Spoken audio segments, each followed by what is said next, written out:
Hey everyone, welcome to my second video. I say second video like a question mark because it's the first time I got a copyright strike from the background music at the gym, so I'll try to put some uncopyrighted music behind my training until I buy a microphone. So today we got chest and triceps. So it's going to be a lot less, we'll say, difficult to properly execute than yesterday. And I'm feeling a lot better today than I did yesterday. In my last video, I mentioned that I had drank alcohol the day before and the day before that. So you can imagine how good that workout was. So pretty excited about today's workout. It's going to be an early workout, so I'll have time throughout the day to work on some other things. But right now, want to talk about some things that are just kind of on my mind. The first one being, what am I trying to do making a channel that's exactly the same as Sam Sulik? Well, it's not really exactly the same as his because I'm not him, and I'm just borrowing the format, we'll call it. Like, I like to talk about different things, and I think I'll do some at-home stuff as well, like making food videos. And also, maybe, how do we say it? I'll try to just, make it my own, like put my own twist on it, but,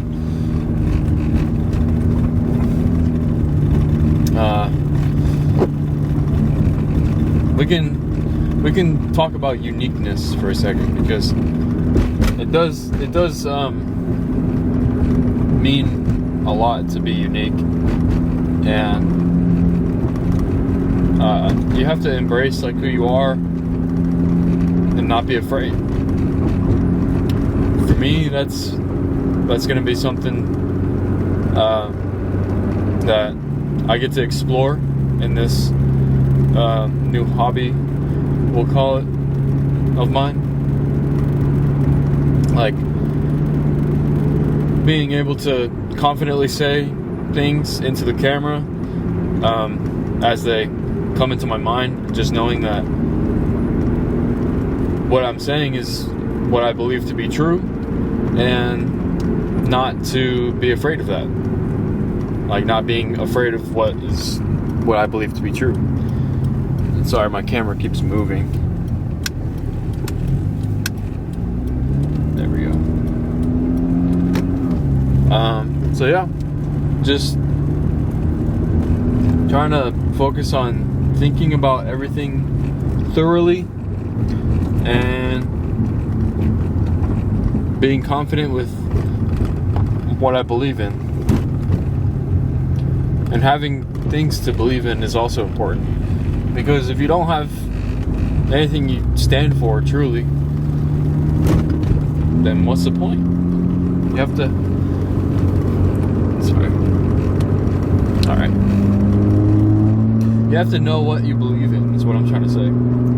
And just be okay with people not believing in the same thing that you believe in. Whether it's with training in the gym or with other things in your life. So I know the camera is going to be kind of irritating, well, to me at least, because I have to tighten it on the tripod. Here, we'll just leave it like that. Alright, it's not going to move anymore. I hope not. So yeah, just having stuff to believe in, whether it's, scientific or not, it doesn't matter. What matters the most is whether you have conviction with what you're doing. Like, for example, when you're training at the gym, if you are a science-based lifter or a bro lifter or anywhere in between, as long as you're going to the gym with enough conviction to push yourself hard and to achieve what you set out to achieve, then who's to argue that is not correct? So I like to think of it as train scientific, knowing some scientific principles about training, and also having fun in the gym too. And that's like a blanket statement, because I'm trying to say when you have fun in the gym, you're not too focused on your form or how many reps you're doing or your like technique and stuff like that. But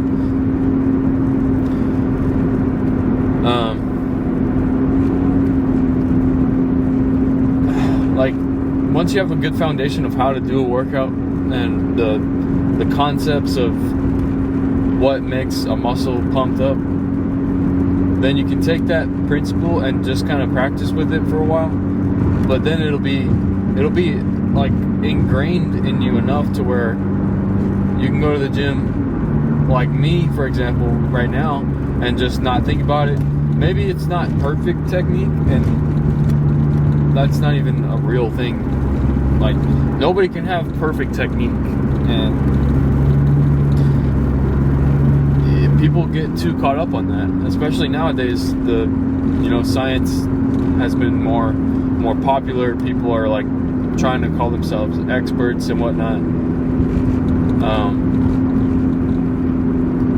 So just do your own thing, and don't have like a crappy lift because all you do is swing the weights around. So like there's a middle ground between actually scientifically lifting too much, where you're not going hard enough, and going too hard to where you're not getting anything out of it.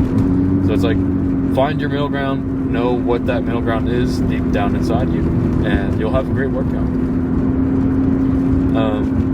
We'll start today's workout with incline bench, and after that we'll do some probably just regular cable flies, and after that we'll do some flat dumbbell bench. Then we'll move on to triceps and do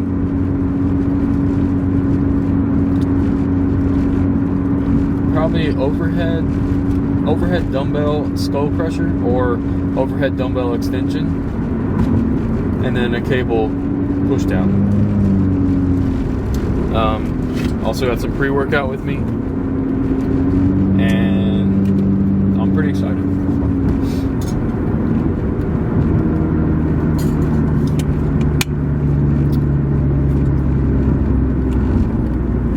All right, I'll see you guys at the first working set.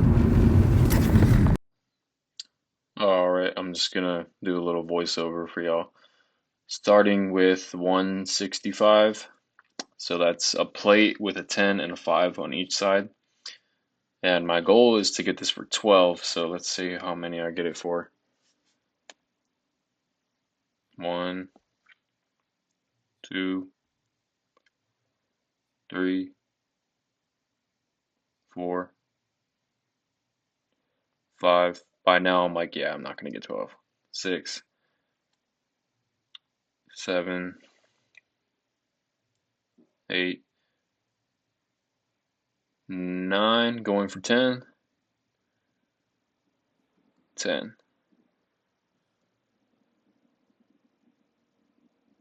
Ooh, 11. Nice.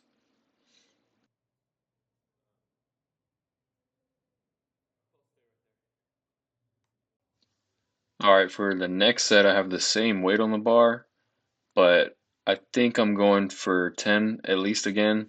I think I get like 7 reps on this though. Let's see. 1, 2, 3,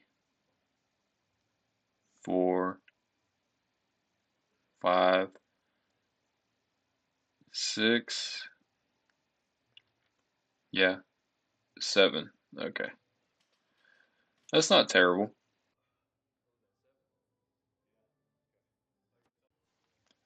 Alright, this will be the last set of incline bench, and it's with only 135, and I'm going to try to get more than 10 reps right here.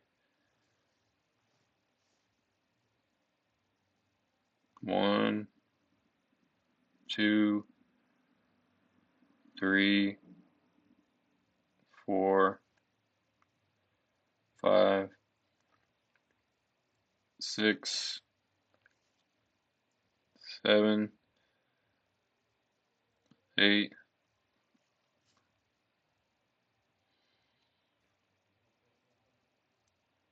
8.5. All right. I was pretty gassed at this point.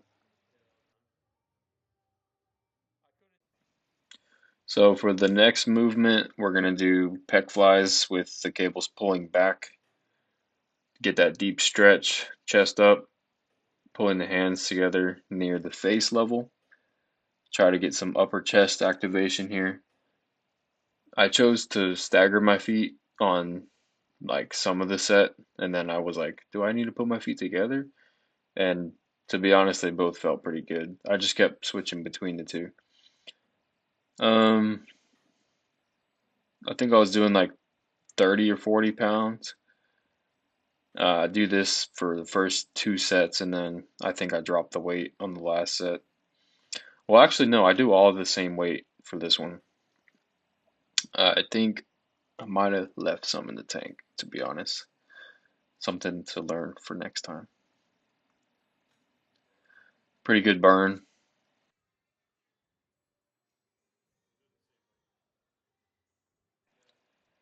Here's the second set, same thing. Chose to keep my feet together briefly, and then I think I go back to a staggered stance. I was kind of feeling it in my like biceps, I guess, but that's kind of to be expected. Definitely feeling it in my chest. There goes my staggered stance. Really a movement that I learned from Urs Kalasinski, talking about the tension at the very end of the deep range part of the rep, and then there's basically no tension at the top of the rep. It's going to get you sore.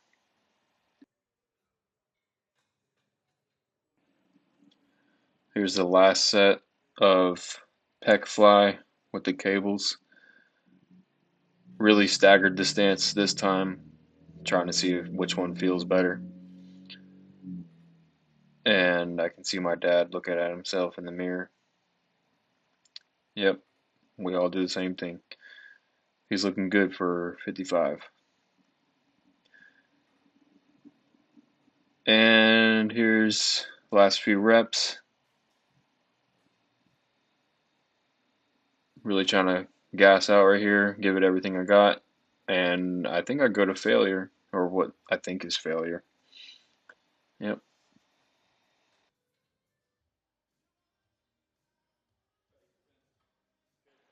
So the last chest movement that I chose for this chest workout was flat dumbbell bench, just to get a full chest activation while still being able to go heavy after the pre-exhaustion from the other exercises. Grabbed the 65-pound dumbbells right here. I felt like I could confidently control those for at least 10 reps. Um, Trying to work on my range of motion here, going all the way down, touching the dumbbells to my outer pec. Not really focused too much on locking out. Um, I don't know how many reps I did right there, but took off the pullover. And now we're going to do 65s again for the second time. Let's see how many reps I get. I think I only got like 8 reps here. We don't count the first one. 1, 2, 3, 4, 5, 6, 7,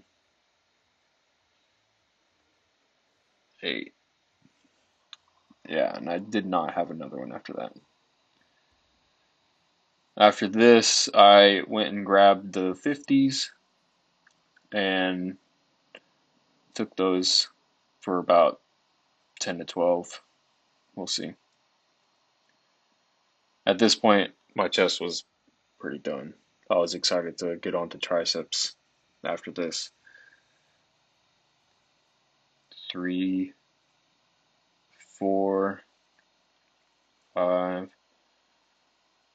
6, getting a good stretch. 7, 8, 9, 10, 11, almost 12. All right, now to the first tricep movement. We got incline overhead extensions with the dumbbells.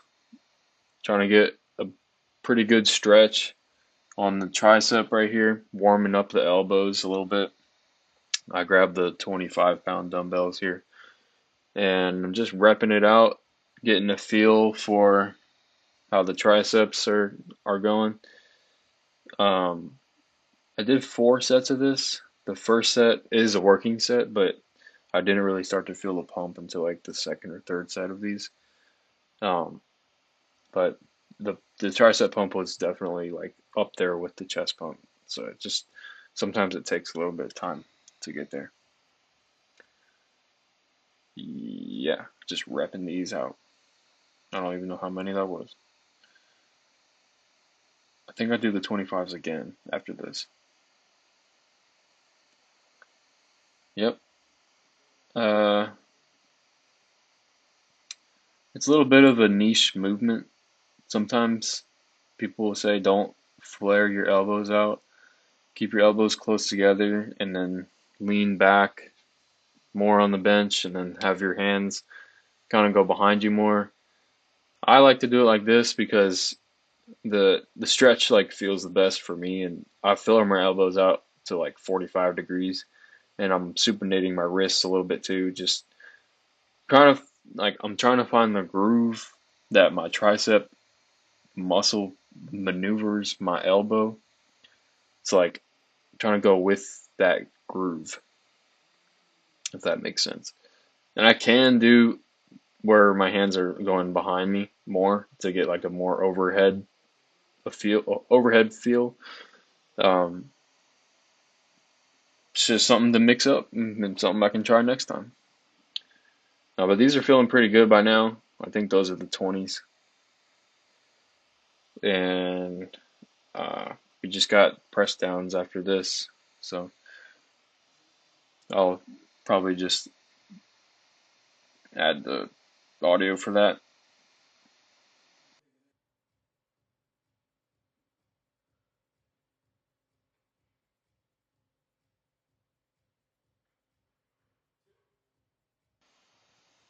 Here I am doing the last set of overhead extensions. I think I go to failure here. We'll see.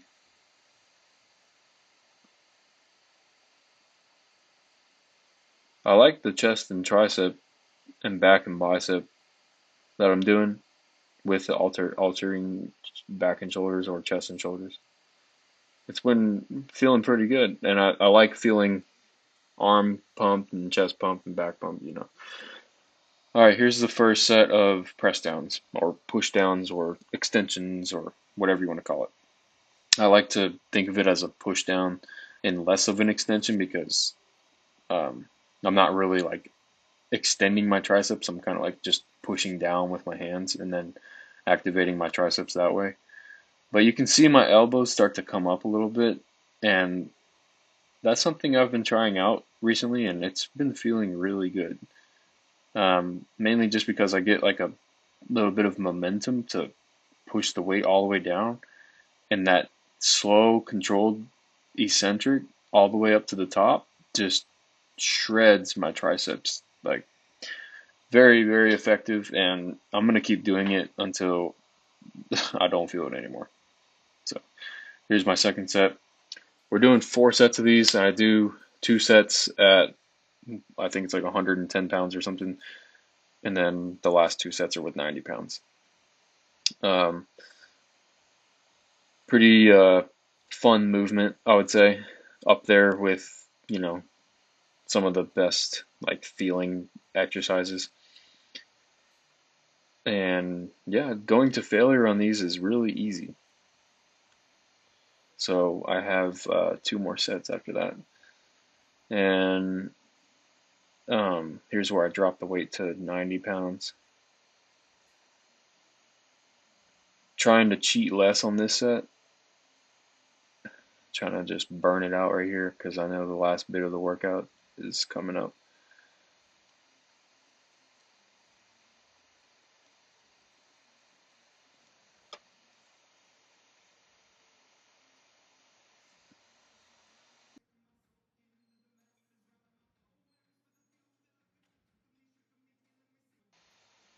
And then this is the last set of the workout, just 90-pound push downs, and just burning out right here. By now my triceps are fried. I'm really excited to see how the pump is looking. I'm feeling really strong. Everything's healthy, and so far I'm happy with how I'm feeling. Compared to yesterday, it's night and day. Like yesterday I felt sick, like I felt like a dead person, but here we are about to do the pose down. I just do a variation of a most muscular, trying to see how the pecs are looking with the triceps, and after that I do a side chest, and I think that's it. Here's the side chest. I'm really happy with the upper chest, how it's coming to like full out, and the shoulders are looking good. Talking in the locker room. It was a pretty good pump. Same workout. The workout went according to plan, so I'm happy with how it feels, and I'm sure that I'm gonna be sore tomorrow. That was my dad working out with me. We had fun. He's a little bit stronger than me. He's got a little bit more experience than I do, and he's just now coming off like a 30-pound weight loss. So he's feeling pretty good, and he's kind of nursing a rotator hinge, sting, whatever you want to call it. And basically I was showing him how to pose in the locker room, and you'll get to hear that. So yeah, pretty simple. I did incline bench with 165 for 10, and no, yeah, it was 10. And the next one I did 8. No, the next one I did 7, and then the one after that I dropped the weight to 135 and did 9, and that was all with maybe 1 rep in reserve, with my dad spotting me. I didn't really go 100% to failure, but you don't really have to. I didn't really have to. After that, we did triceps, and chest is one of those muscle groups I don't really have any trouble with. It's gonna be a great pump no matter what, or it's gonna be like, it's gonna look good no matter what. That's like one of the best body parts I have. Chest and legs are my areas that I feel comfortable with. Yeah, and I weighed myself after drinking some fluids, about 16 ounces of fluids, and eating 2 pancakes this morning with maple syrup.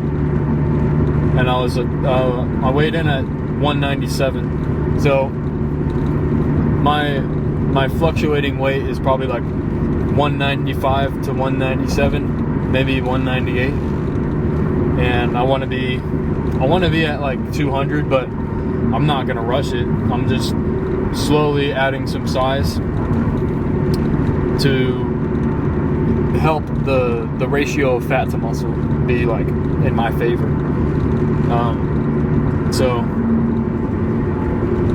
if I get up to 200, 205 in the next like 4 months, I'll be really happy with that, because it'll be mostly muscle.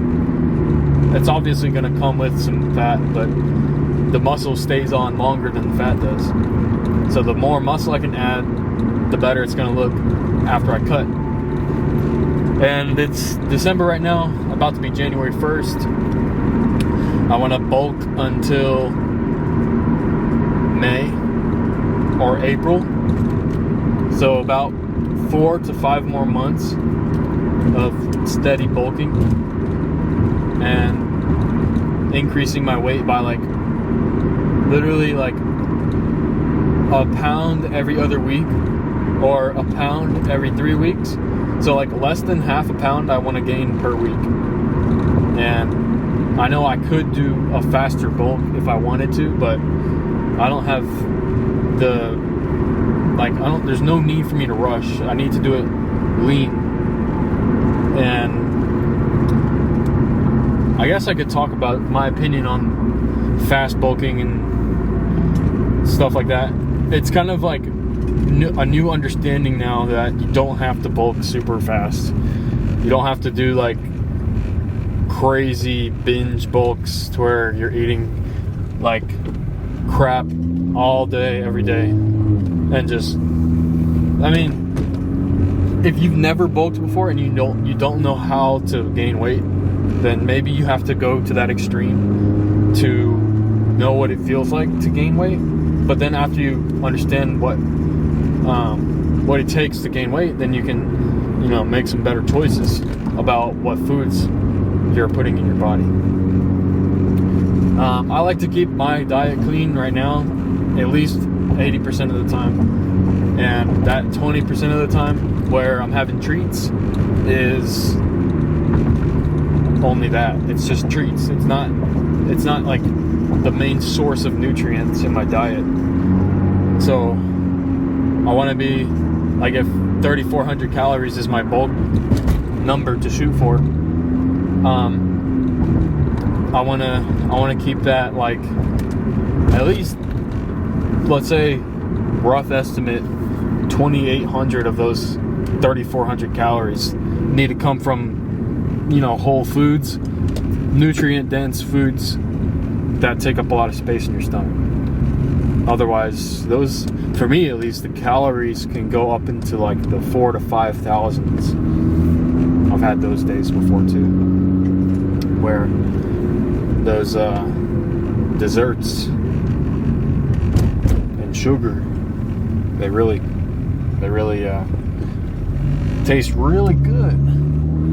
But that's what's fun about bulking, is that if you have one of those days where you go to a restaurant with your family, or just eating out, it's not going to be the end of the world, because you're trying to put on size. You don't have to stress out about it like if you were cutting, or if you're trying to maintain your calories under a certain amount. That's hard when you can't go over a limit. Like when you have a limit of calories, that's hard, because I'm not really putting a limit on my calories, but naturally, without even trying, I can be at like 3,000, but then I have to push myself a little bit to get to 3,400. And those 400 don't sound like a lot, but they are, especially when you're full and you have that little bit of food on your plate still. It's hard to finish. And so we'll catch up with you guys later for back and shoulders. Thanks for watching.